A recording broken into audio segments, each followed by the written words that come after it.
Hola a todos y todas. Esta es la ayudantía online de la guía 6, donde están los ejercicios que realizaremos hoy. Un gusto saludarles, espero que les esté yendo excelente en Ecopol y en todos sus ramos. Así que empecemos con el ejercicio 1, que en realidad es el ejercicio 4 de la guía, que es un ejercicio propuesto de juego bayesiano, ¿cierto? Entonces te dice, considera un juego bayesiano de dos participantes. El jugador 1 puede elegir entre dos acciones, A y B, y el jugador 2 puede elegir entre dos acciones, I y D. Importante. Los pagos dependen de, voy a cambiar la P, de los tipos de jugadores. El jugador 1 es de un solo tipo, y este es conocido por el jugador 2. Y el jugador 2 puede ser del tipo 1 o de tipo 2, ¿cierto? Entonces el jugador 1, un solo tipo, ¿cierto? Y el jugador 2 puede ser de tipo 1 o tipo 2. ¿Ok? Entonces, el jugador 2 sabe su tipo, pero el jugador 2 no lo sabe. Entonces, este es un caso de información asimétrica clásico de estos problemas bayesianos. Eh, y por lo tanto, el jugador 1 sabe además que el jugador 2 es de tipo 1 con probabilidad 2 tercios, ¿sí? Probabilidad igual 2 tercios de que el jugador 2 sea de tipo 1 y probabilidad 1 tercio de que el jugador 2 sea de tipo 2. Y estos son los pagos en ambas situaciones, ¿cierto? Si fuera de tipo 1, esto, y de tipo 2, esto de acá. Eso básicamente. Entonces, como son los juegos bayesianos y como los vimos en las clases, eh, primero tenemos que modelar esta situación como un juego bayesiano, ¿cierto? En este caso un juego bayesiano estático, donde juega uno y después juega el otro. Y lo vamos a representar gráficamente. Entonces primero tenemos que ponernos en la posición en tiempo cero y hay dos situaciones, ¿cierto? Esto está visto desde jugar uno, quién es quien tiene la incertidumbre, ¿cierto? Quien debe decidir qué jugar a partir de la información que posee. Y la información que posee es que con probabilidad 1 tercio, este jugador en realidad es de tipo 2, eh, tipo 2, y probabilidad 2 tercios, tipo 1, ¿cierto? Y si es de tipo 1, el jugador 2 tiene que de nuevo decidir. ¿Qué decide? Si jugar I, izquierda, digamos, y D, derecha. Pero si es de tipo 2, también tiene que decir si jugar izquierda y derecha. ¿Por qué? Porque como dice en el enunciado, el jugador 2 puede elegir entre dos opciones, I y D, ¿cierto? Pero los pagos van a depender según qué tipo de jugador sea este individuo, ¿cierto? Entonces voy a desactivar las notificaciones para que no nos molesten. Listo. Tenemos entonces que una vez jugado el jugador 2, el jugador 1 va a decidir jugar, y este sí que tiene dos opciones nomás. Tiene jugar A o B. Arriba, digamos, o abajo, aunque la B no es para abajo, pero bueno. Arriba y abajo, me quedé medio corto. Y eso va a dar una seguidilla de pagos que están especificados en las tablas anteriores, ¿cierto? Si es que, por ejemplo, el jugador era de tipo 1, ¿ya? Y el jugador 2 juega I y el jugador 1 juega A, sería un pago de 4,3. Y A, entonces 4,3. Y así sucesivamente con cada uno, yo simplemente lo voy a poner, pero es algo que ustedes pueden hacer fácilmente solo mirando la tabla. ¿Cierto? Vamos a hacer rápido.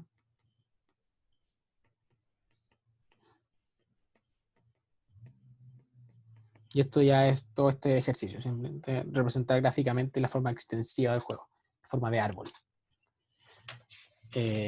Luego, entonces, tenemos el problema B, ¿cierto? Donde yo ya puse aquí esta misma gráfico para que sea más fácil, que me pregunta una pregunta bien directa, que es que hay que especificar las estrategias de ambos jugadores, ¿cierto?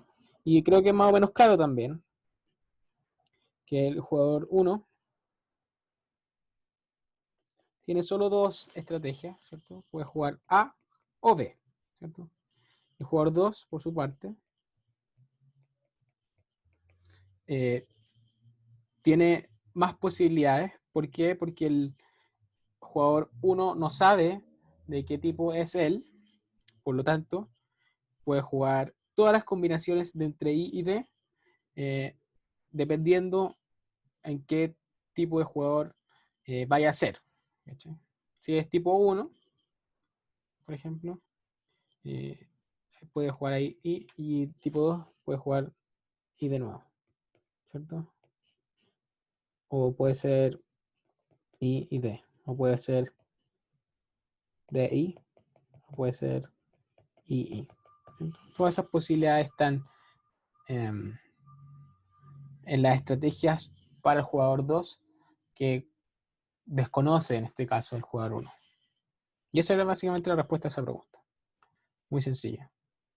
Tiene cuatro opciones entonces el jugador. Una, dos, tres, cuatro.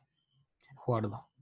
Entonces, luego la última pregunta que me dice, encuentre los equilibrios bayesianos en estrategias puras. Y aquí es algo que el profesor menciona en su clase y él dice, estos se resuelven de atrás hacia adelante, ¿cierto? De forma, no me acuerdo el nombre, pero de atrás hacia adelante, viendo cuáles son los pagos dependiendo de las mejores respuestas de un jugador con respecto a otro. Por ejemplo, eh, cuáles son las mejores respuestas del jugador 2 hasta las posibles acciones del jugador 1. Entonces, si por ejemplo el jugador 1 juega A, cuando es tipo 1, el jugador 2 tiene dos opciones, jugar I o D. ¿Cierto? ¿Y qué le conviene más? Jugar, eh, jugar I, ¿cierto? Porque pues, cuando juega A puede ser este y este. Entonces, aquí el pago sería 3. Entonces, por ejemplo, ahí jugaría I, cuando de tipo A. Pero cuando el jugador 1 juega B, la respuesta va a ser también jugar I, porque le paga 6.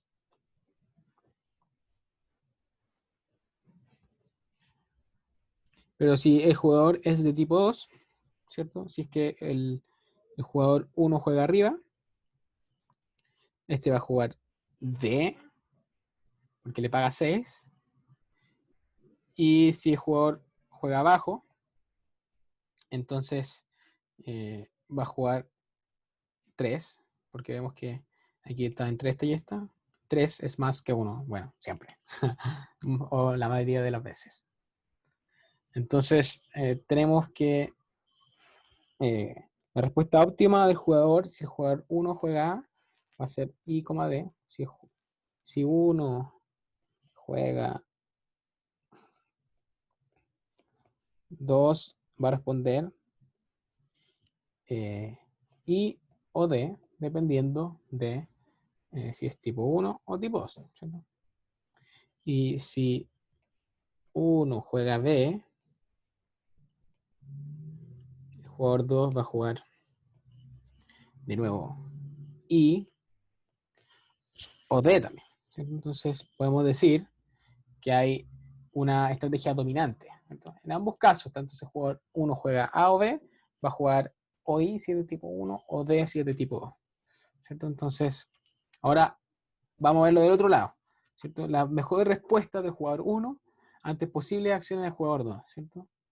Entonces, en este caso, podemos simplemente calcular la mejor respuesta del jugador 1 hasta la estrategia dominante del jugador 2, la que va a jugar, no importa de lo que haga el jugador 1. ¿Por qué? Porque el jugador 1 conoce, sabe esto, ¿cierto? Conoce esta estructura de pago, esta estructura de probabilidades, por lo que sabe que el jugador 2 siempre va a jugar I si es de tipo 1 y T si es de tipo 2.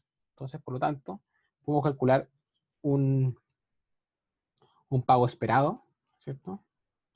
De que de cuando yo juego A, ¿cierto? De cuando el jugador 1 juega A, que depende de I y de D, ¿cierto?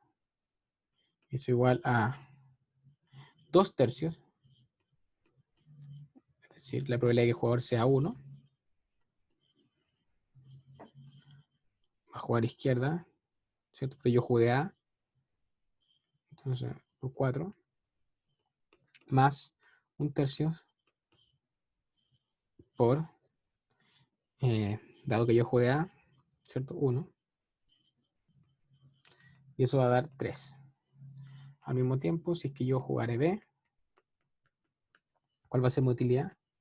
2 tercios por 3, 3, ok, más un tercio por 5.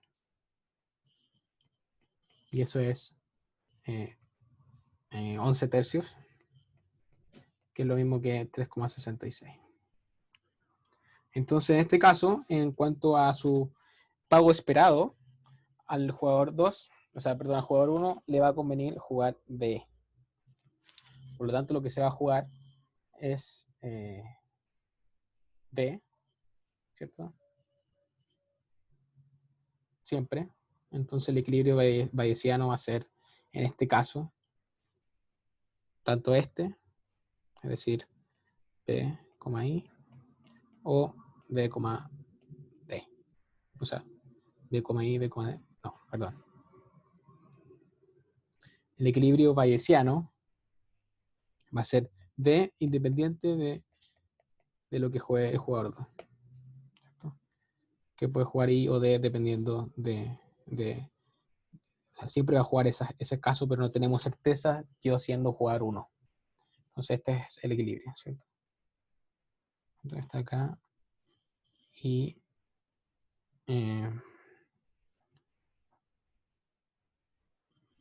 ¿cierto? Y este de acá. Esa es la pregunta 1. Fin. Ahora vamos a ver el ejercicio 3. Perdón. Ejercicio, aquí dice 10 en la guía. Claramente está equivocado. Es el ejercicio 5, me parece. Exactamente, de hecho en la guía dice 5. Y vamos a hacerlo, es muy interesante. Es algo que ustedes ya han hecho en la guía anterior. Solamente el final es un juego dinámico, entre comillas. Eh, entonces, ustedes deberían poder intentar hacerlo antes de ver el video, yo creo, en mi opinión, porque es un juego, entre comillas, simple, digamos. Entonces, dice que los dos principales canales de televisión, TVN eh, y el 13, están compitiendo por la teleaudiencia en el horario entre las 20 y 21 horas, entre las 22 y 23 horas de la noche de los lunes. Cada canal tiene dos programas, uno de ellos más atractivo, estelar, que otro, y debe decidir en qué horario transmitir cada programa. Las programaciones posibles para este programa estelar llevan a los siguientes ratings totales, ambos programas sumados para cada canal. ¿Cierto? Entonces, si es que, por ejemplo, ambos deciden poner el programa estelar a las 9, de 9 a 10, estos serían los pagos, ¿cierto? En términos de rating. Entonces, suponiendo que cada canal busca maximizar el rating total de ambos programas, responda. ¿Cierto? Primera pregunta. ¿Cuál sería la programación si ambos canales actuaran de manera coordinada? Si estos canales se coordinan, simplemente intentan maximizar los ratings conjuntos, es decir, la suma de ratings. ¿Cierto? Es como si actuaran como uno. ¿Cierto? Entonces ahí tendríamos que sumar simplemente cada uno de los cuadrantes. En el primer cuadrante, ¿cierto? Tendría 17 más 23, 40, 13 más 14, 27, 16, 26, 42, ¿cierto? Y 18, 21, 39. ¿cierto? Entonces ahí van a elegir jugar esto. Ejemplo. O sea, TVN opta por 21-22 y Canal 13 22-23, ¿cierto? Y ahí se obtiene el máximo rating total, ¿cierto? Pero sabemos que así no funciona. Hasta donde yo sé, TVN y Canal 13 son empresas distintas, una es una empresa estatal y otra una empresa privada. Entonces determine la programación que resulta si ambos no se coordinan y deciden simultáneamente sus programaciones, ¿cierto? Y esto es algo que hemos hecho, ¿cierto? Eh, que juega Canal 13, eh, ¿cierto? Si es que TVN juega arriba, ¿cierto? Va a jugar este de acá, y si juega abajo, va a jugar eh, este de acá. Y TVN por su parte, eh, si Canal 13 juega de 9 a 22, va a jugar acá. Y de 22 a 23, ¿cierto? Va a jugar acá, ¿cierto? Entonces, en este caso, el equilibrio de Nash, o sea, simplemente sí, va a ser, este equilibrio de Nash va a ser este cuadrante, ¿cierto? 18, 21. Si el rating determina los ingresos publicitarios que recibirá cada canal, U1U por cada punto de rating, bajo qué arreglo económico actuarán coordinadamente, ¿cierto? Entonces, aquí necesito la tabla de nuevo, no la puse, pero básicamente Canal 13, ¿cierto? Tiene la posibilidad de obtener 26 en un punto y 16 en TVN, ¿cierto? Pero de este 26 le puede pagar a TVN una parte para eh, que éste aumente su utilidad medida en rating. Entonces, al moverse a un equilibrio coordinado, Canal 13 aumenta de 21, que era el equilibrio de Nash, a 26, ¿cierto? Que es un más 5. Y TVN en realidad reduce de 18 a 15, y un menos 3. Entonces, eh, puede ser que Canal 13 le dé 3 unidades a TVN y va a quedar en la misma posición. Y estos se van a quedar con 20, 20, 23, ¿cierto? Que es un más 3, son más 2. Entonces, aquí Canal 13 gana 2 y TVN en realidad ganaría 1.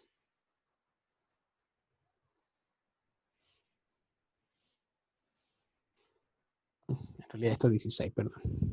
Entonces le puede pagar 3 y aquí pierde 2. Y aquí TVN gana 1. Y aquí el 13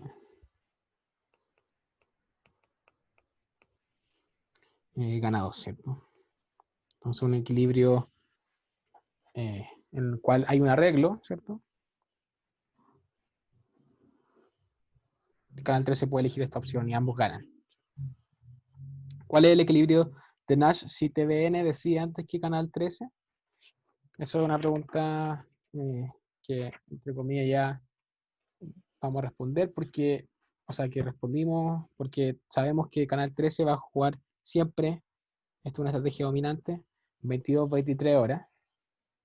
Entonces, al final, si es que TVN juega primero, simplemente va a elegir el que le asegure la mayor utilidad, sabiendo que Canal 13 siempre va a elegir 22-23 horas. Y eso va a ser este, que es el equilibrio de Nash. Entonces, el equilibrio de Nash. Dado que Canal 13 tiene estrategia dominante.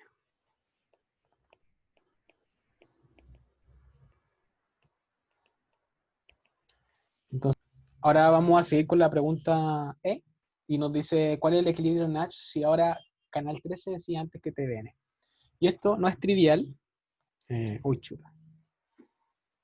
No sé por qué se hizo rayas. Quiero pasar la diapositiva hacia atrás. Ah, ya. No es trivial porque vemos que TMN no tiene una posición dominante, diríamos, ¿cierto? Una estrategia dominante. Por lo que sí es relevante saber cómo va a jugar.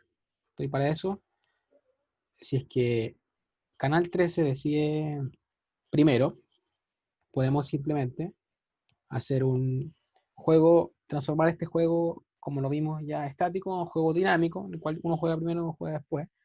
Entonces Canal 13 parte jugando y puede elegir entre o hacer el programa a las 21 horas, de 21 a 22 o de 22 a 23, ¿cierto? Y luego le toca a TVN, TVN, TVN, que va a jugar, tiene las mismas opciones, 21 a 22 o 22 a 23, 21 a 22, 22 a 23. Sabemos que eh, vamos a poner primero el pago de Canal 13 porque eso es desde donde lo estamos mirando, ¿cierto? Entonces, si Canal 13 juega 21-22 y TVN juega 21-22, el pago para Canal 13 va a ser 23 y el de TVN 17. Cambiamos el orden, recuerden. ¿Por qué? Porque ahora, como es dinámico, lo estamos viendo de la posición de Canal 13. Y de 22-23, si es 21-22, 22-23, 14-13.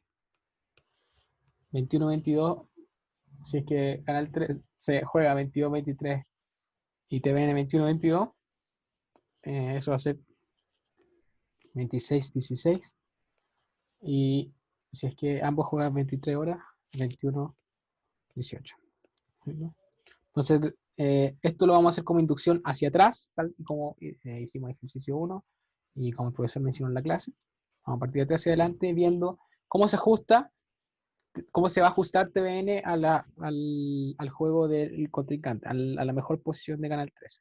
¿Cuál va a ser la mejor juego de TVN al mejor juego de Canal 13? Para ahí ver cómo juega Canal 13. Entonces, si es que Canal 13 juega arriba, si es que juega 21-22, TVN va a jugar, ¿cierto? Arriba también, porque le da 17. Si Canal 13 juega abajo, 22-23, TVN va a jugar 22-23 también.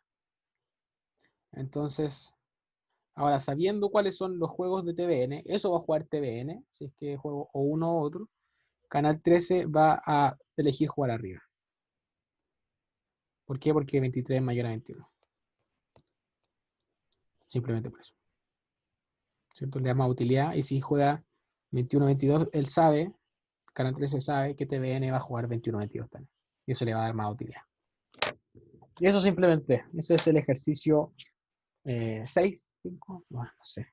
El ejercicio propuesto de la guía número 5. Así es. Seguimos con el otro.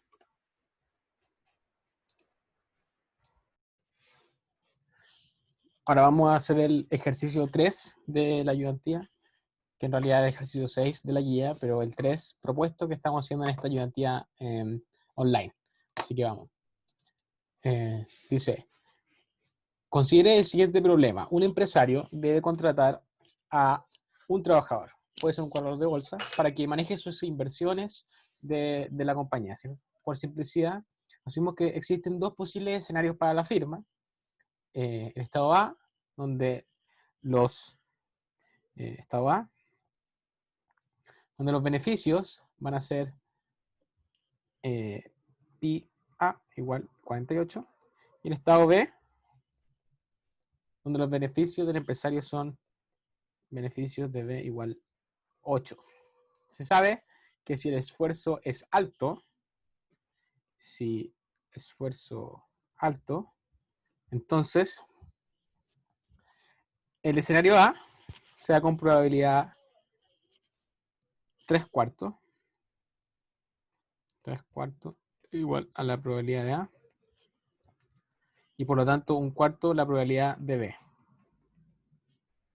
Si el esfuerzo es bajo, el escenario A sea con una probabilidad de un cuarto,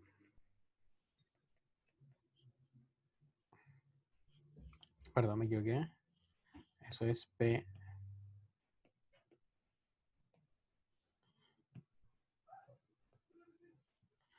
PA.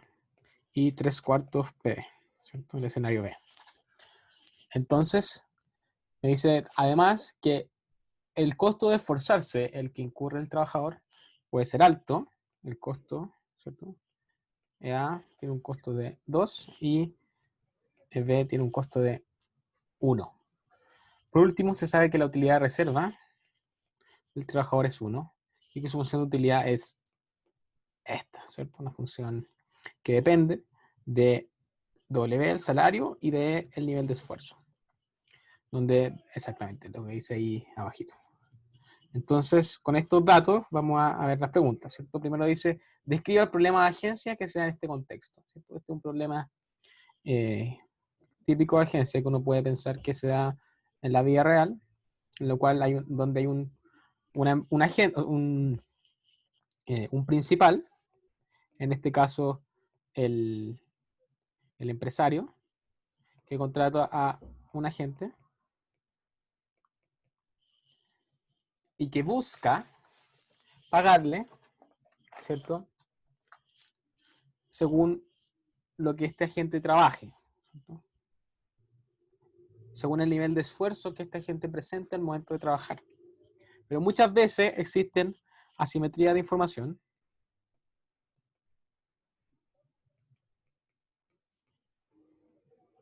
Este es el verdadero problema, en donde el principal puede no ver el nivel de esfuerzo del agente al momento de armar el contrato, ¿cierto?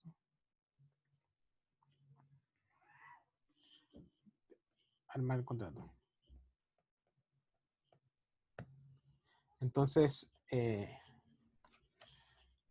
este es básicamente el problema, que es un problema que tiene todo el sentido. Cuando uno contrata a un trabajador, uno no sabe desde la entrevista qué nivel de esfuerzo va a poner este trabajador, porque ahora me está mostrando simplemente su visión más productiva, quizás su versión más productiva, dado que está en la entrevista.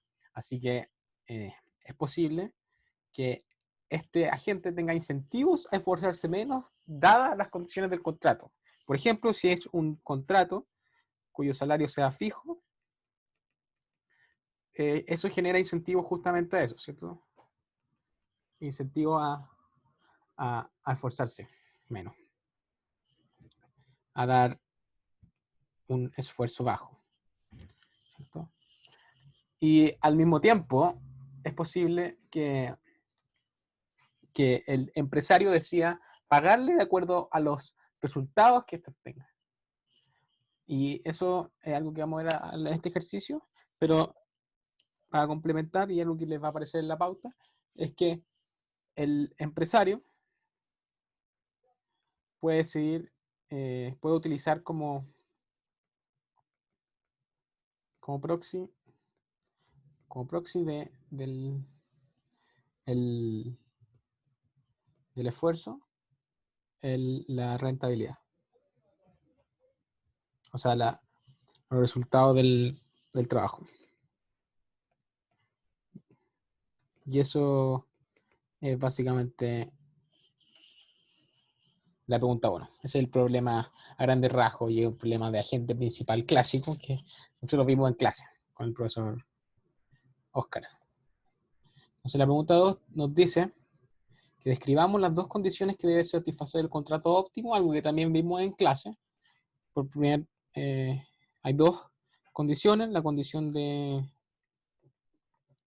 participación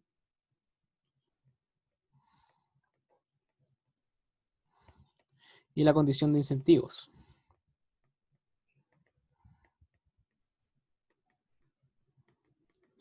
¿Qué dice cada una de estas? Bueno, la condición de participación nos indica que básicamente la utilidad que le dé al trabajador, que está calculado sobre el nivel de esfuerzo que tiene que poner y sobre el salario que le paguen, tiene que ser mayor a la utilidad residual o el costo de oportunidad que tiene este trabajador. Él puede decidir entre un mercado laboral también, en el cual es posible que ese salario de reserva o ese costo de oportunidad le dé un nivel de utilidad en otra empresa mayor al que le da la mía, mayor a la que le da el contrato que le estoy ofreciendo yo. Entonces, por lo tanto, él no tomaría el contrato porque tiene otra opción, ¿cierto? Un costo de oportunidad. Asimismo, eh, esto también puede ser otro tipo de utilidad, por ejemplo, una utilidad que sea quedarse en la casa, ¿cierto? Una utilidad de simplemente trabajar freelance, ¿no? Puede ser muchas características propias de la gente que pueden estar influyendo en este salario o este nivel de utilidad de reserva, mejor dicho. Salario no es correcto, porque como vimos en la clase, eso depende también del nivel de aversión al riesgo que tenga el agente en este caso. Eso por un lado, la condición de participación, y también está la condición de incentivo, que básicamente me dice que,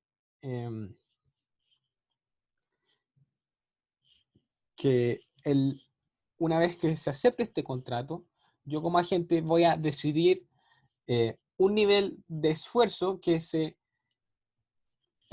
tenga relación con este contrato, que se desprenda de este contrato. Entonces, un buen contrato va a, a tomar el interés del principal. Por ejemplo, yo como principal tengo interés de que mi trabajador dé su mayor esfuerzo, por lo tanto, en ese contrato tiene que estar incentivos para que en esta nueva restricción de compatibilidad de incentivos, el agente decida esforzarse más, ¿cierto? Decide tomar el nivel de esfuerzo alto. Entonces, matemáticamente, ¿cierto? Se puede poner también como la esperanza de, de la utilidad que le da trabajar alto, ¿cierto? Tener un esfuerzo alto, tiene que ser mayor a la esperanza de que el nivel de esfuerzo sea bajo, ¿cierto? De la utilidad. Entonces, de nuevo, un trade-off de oportunidad, ¿cierto? Tiene que haber los incentivos para que yo me esfuerce, si no, no me voy a esforzar. Eso básicamente dice la restricción de incentivos, ¿sí? Entonces, eso es básicamente la pregunta 2. Y ahora la pregunta C nos dice que supongamos que el empresario puede observar el esfuerzo del trabajador.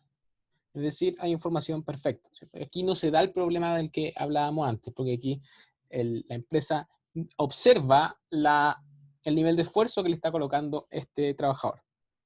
Determina el contrato óptimo, esto es el nivel de salario ofrecido por el empresario. ¿Cierto? Entonces, en este caso, como el empleador conoce el esfuerzo que le va a poner el trabajador, ya la restricción de incentivos no es necesaria porque no hay nada que incentivar, en el sentido de que yo ya sé cuánto va a trabajar el trabajador de acuerdo al nivel de salario que le pague. Eso básicamente. Y eso va a quedar súper claro con la matemática, ¿cierto? Entonces, primero, y esto para cualquier eh, ejercicio de, de agente principal de contratos, tengo que enunciar la primera restricción, ¿cierto? Que es la restricción de participación. ¿Qué me dice? Que la utilidad que le da a este trabajador trabajar en mi empresa debe ser mayor o igual a la utilidad que tiene de reserva. Y aquí tenemos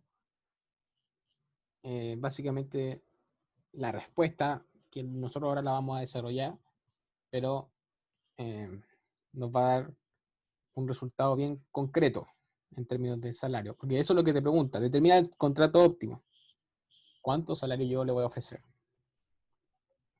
Entonces, vamos a reemplazar con los datos. Nosotros sabemos del enunciado que esta es el nivel de utilidad. Entonces lo vamos a copiar simplemente.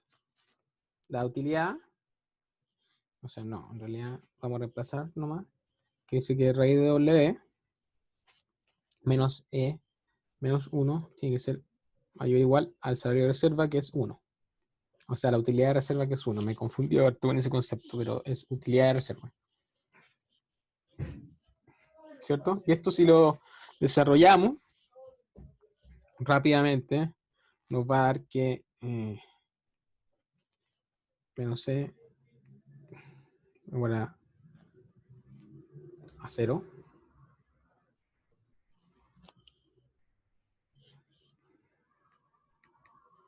Perdón.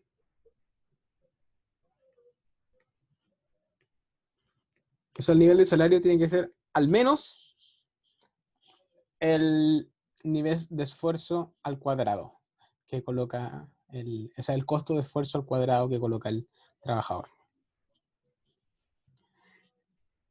Y como el empresario siempre va a querer, en esta teoría simplista, digamos,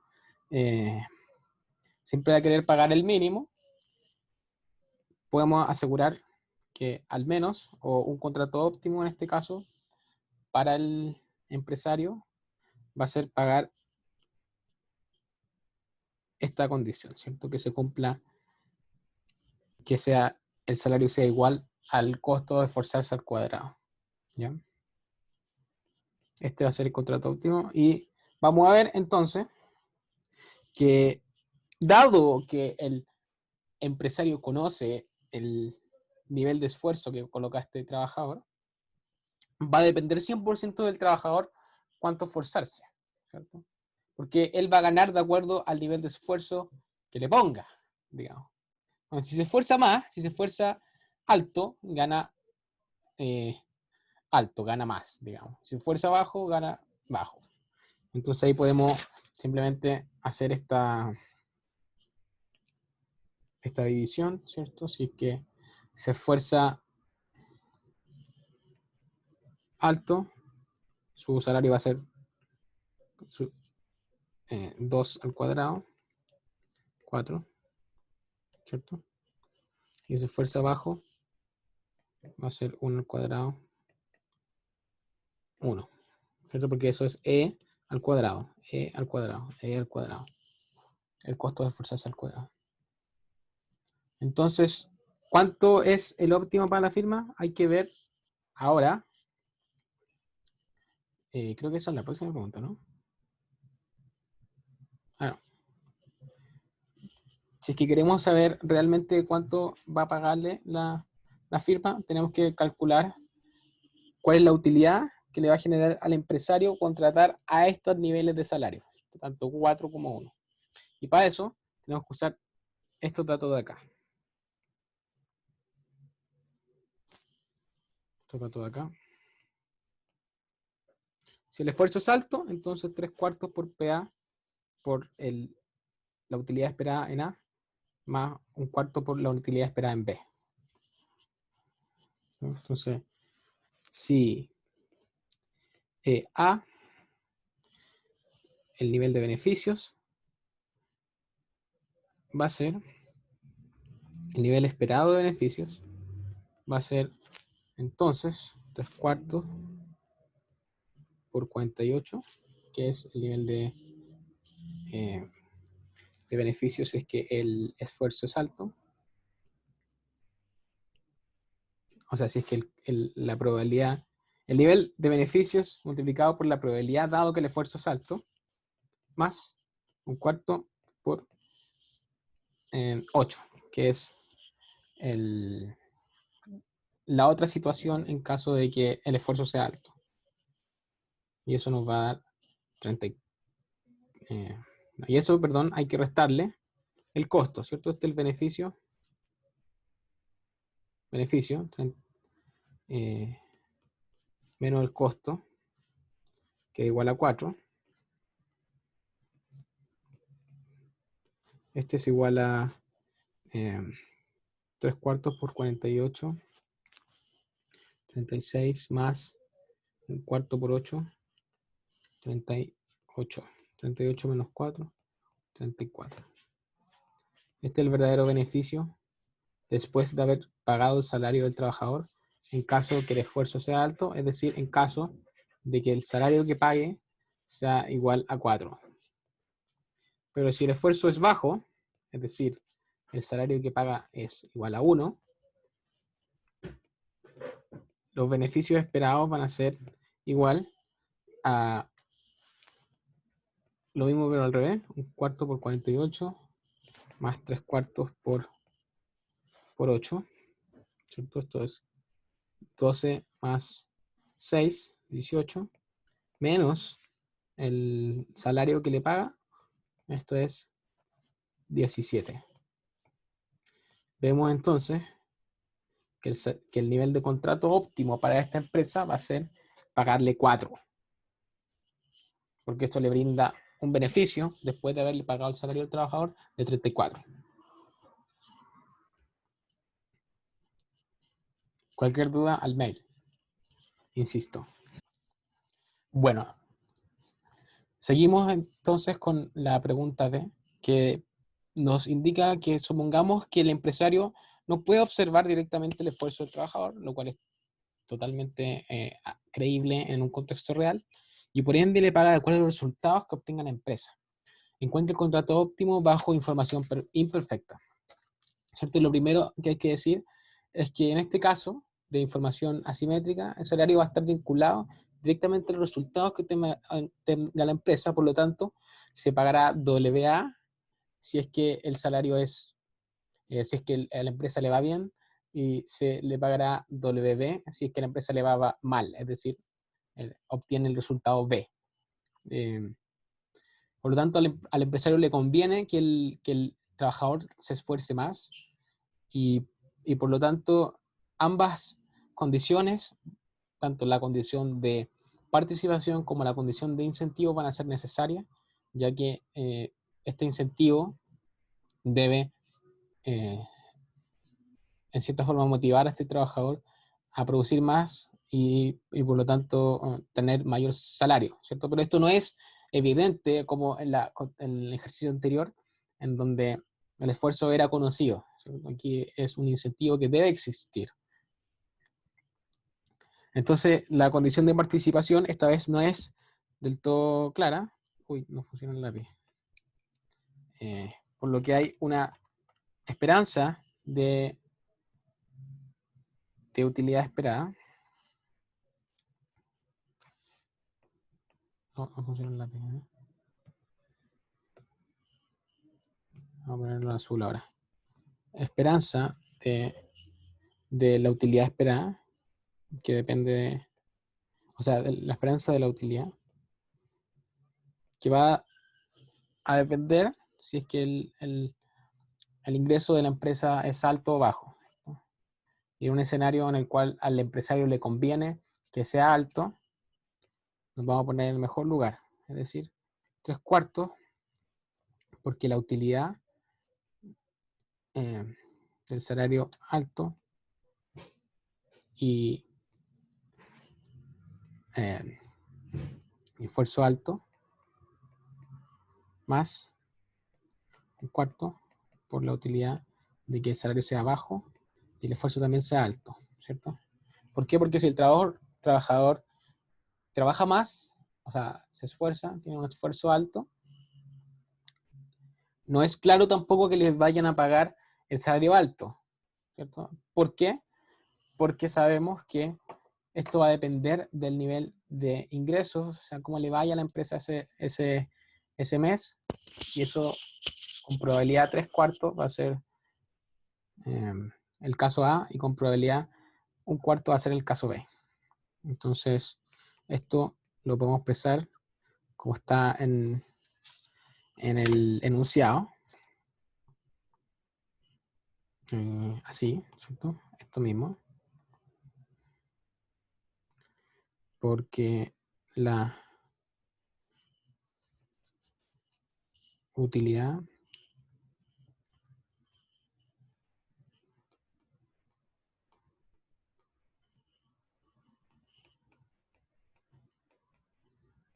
¿cierto?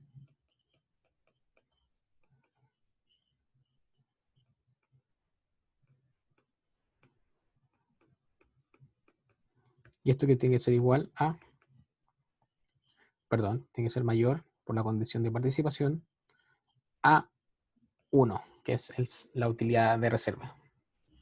Y resolviendo, o sea, simplemente podemos decir que en este caso, este esfuerzo alto, ya conocemos el costo que tiene para el trabajador, 1, o sea, perdón, 2, 2, y lo reemplazamos de inmediato, nos queda 3/4 por raíz de WA, menos 2 menos 1, menos 2 más 1 realmente, 2 menos 1, 2 menos 1, más 1/4,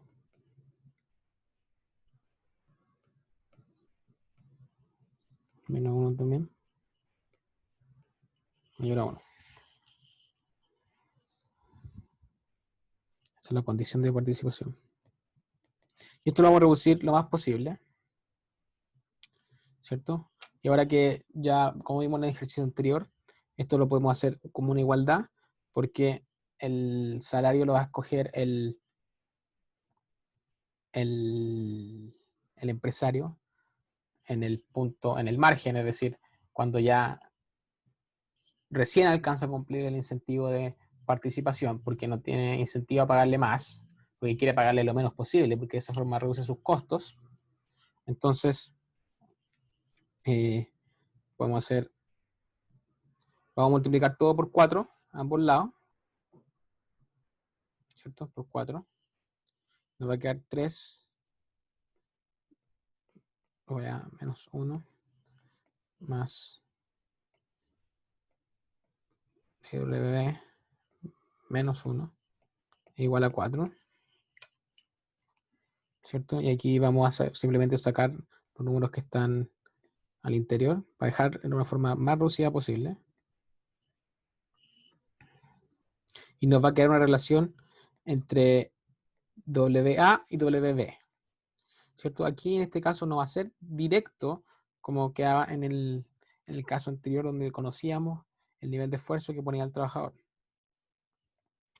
¿cierto? Entonces esto va para allá, 5, 8 es igual a 3 WA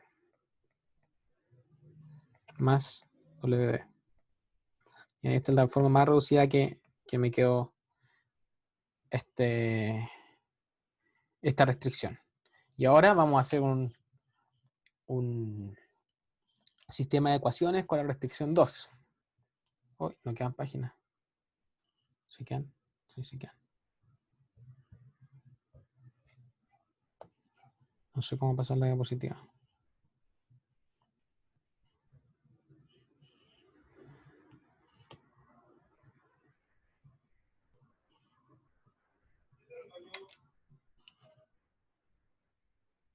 Ahí está. Entonces tenemos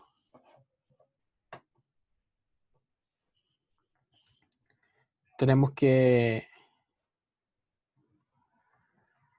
ahora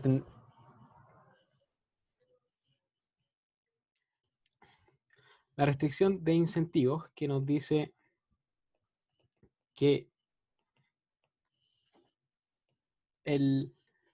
la esperanza de la utilidad de esforzarse bajo tiene que ser menor la esperanza de la utilidad que le da esforzarse alto, ¿cierto?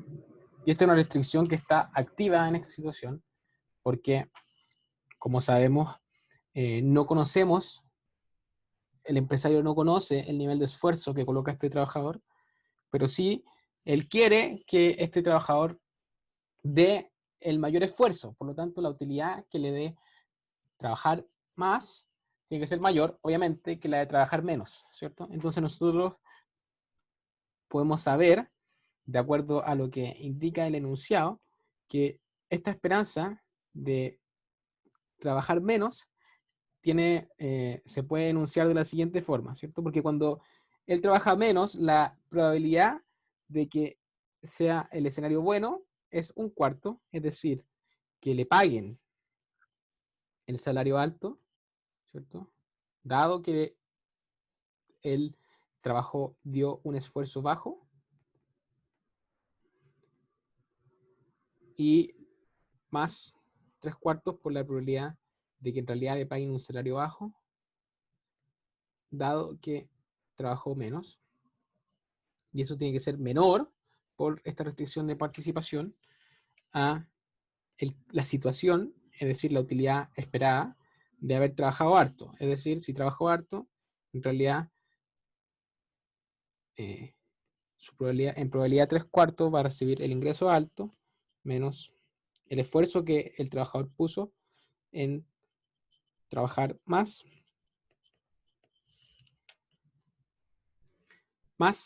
en este caso, 1/4 por raíz de su salario bajo, es decir, un caso en el que el trabajador, o sea, el empresario le paga menos, dado que los resultados fueron malos, dado que trabajó harto.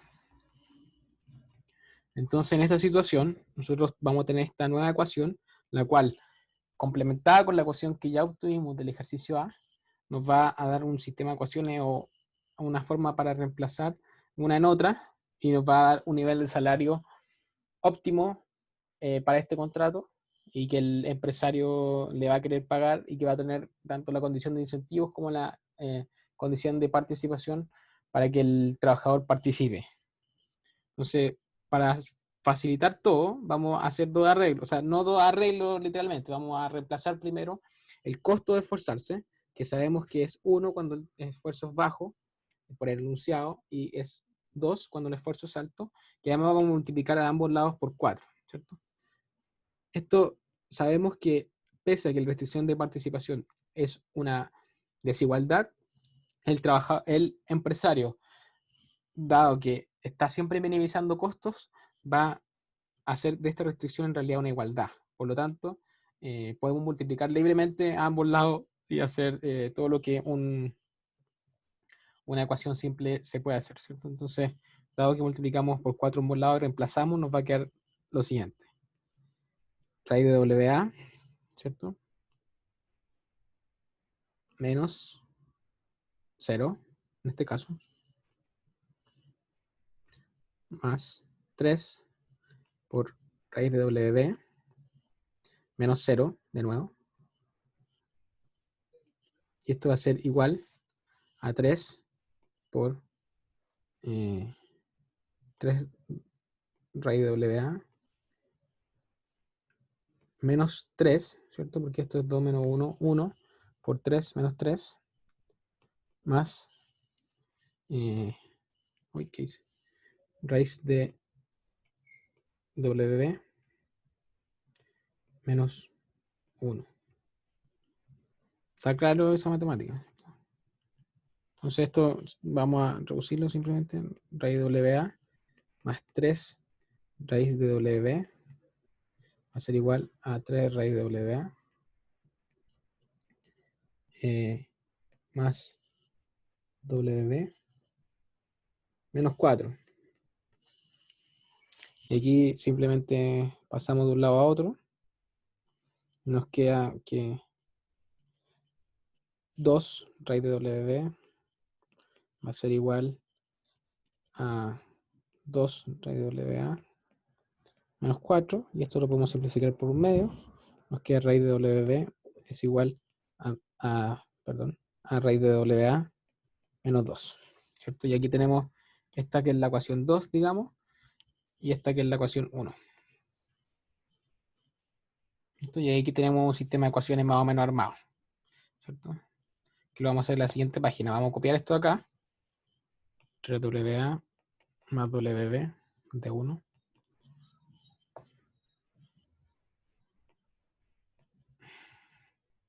igual 8. Y de 2, de la restricción de incentivos, vamos a tener que WB menos WA, rey WA, es igual a menos 2. ¿Cierto? Y aquí algo más o menos sencillo. Vamos a decir que raíz de WB es raíz de WA menos 2. Y eso lo vamos a reemplazar en 1. Y nos va a quedar que 3 raíz de WA más WA menos 2, ¿cierto? Va a ser igual a 8. 4 raíz de WA es igual a 10. WA es igual a 10 cuartos, que esto es lo mismo que 5 medios, pero en realidad WA va a ser esto al cuadrado, 25 cuartos, que eso es igual a 6,25. Y por su parte, WB, simplemente reemplazamos, que es igual a raíz de WB igual a raíz de WA menos 2. Raíz de WA entonces es 10 cuartos, o 5 medios, menos 2, que es entonces un medio. Eso es raíz de WB. Por lo tanto, WB es igual a un cuarto, ¿cierto? Porque aquí todo esto lo llevamos al cuadrado. Entonces aquí tenemos, utilizamos ambas condiciones, tanto la restricción de participación como la restricción de incentivos, para calcular el nivel de salario que le paga el trabajador cuando su esfuerzo va a ser alto y cuando su esfuerzo va a ser bajo, ¿cierto? Entonces, ahora, esta era la pregunta en realidad se refiere a cuál es el contrato óptimo, y al igual que en la pregunta anterior, nosotros tenemos que hacer un análisis de beneficio, y este análisis de beneficio va a decir, bueno, ¿cuál es el beneficio esperado de la empresa cuando el esfuerzo es alto? Entonces, 3 cuartos por 48 menos 6,25, que es el costo que la empresa pagaría cuando el caso A es el que ocurre, es decir, a la empresa le va bien, más un cuarto por el ingreso, en este caso, en caso que la empresa le vaya mal, menos el costo, que es este de acá, 0,25. Porque ese es el salario que le pagaría en caso que la empresa le fuera mal. ¿Por qué? Porque, reitero, el salario se le otorga al trabajador dada primero el resultado de la empresa. Y esto, realizándolo en una matemática simple que podemos realizar con calculadora, nos da 33,25, ¿cierto? Entonces, lo óptimo es, en este caso, ofrecer el salario alto cuando a la empresa le va bien, 6,25, y salario bajo, 0,25 cuando a la empresa le va mal. Esa es la respuesta. Y luego, en la pregunta E, nos dicen determina el costo de agencia, y simplemente el costo de agencia es cuando había información, es decir, utilidades con información, menos sin información. Es decir, el costo de agencia al final es el costo de la información. ¿Cuánto vale esta simetría? Y vemos que en el caso anterior era 34 cuando teníamos información. Con información era 34. Y las utilidades sin información vimos eran 33,25. La diferencia de eso es cuánto cuesta esta información, cuánto es el costo de la agencia. Y eso es 0,75. El costo de la agencia, dice aquí, viene a ser la diferencia entre las utilidades esperadas por la empresa en el caso de esfuerzo alto, observable y no observable, ¿cierto? Al final la información es eso, si lo que puedo observar de la productividad del trabajador, en realidad el esfuerzo que le pone el trabajador. Eso es este ejercicio. Cualquier duda, al mail. Y eso fue también la ayudantía, les agradezco. Si es que llegaron hasta acá, lo dudo. Espero me hayan puesto en velocidad más rápida, siento que hablo muy lento. Y eso, que tengan un muy buen final de semestre.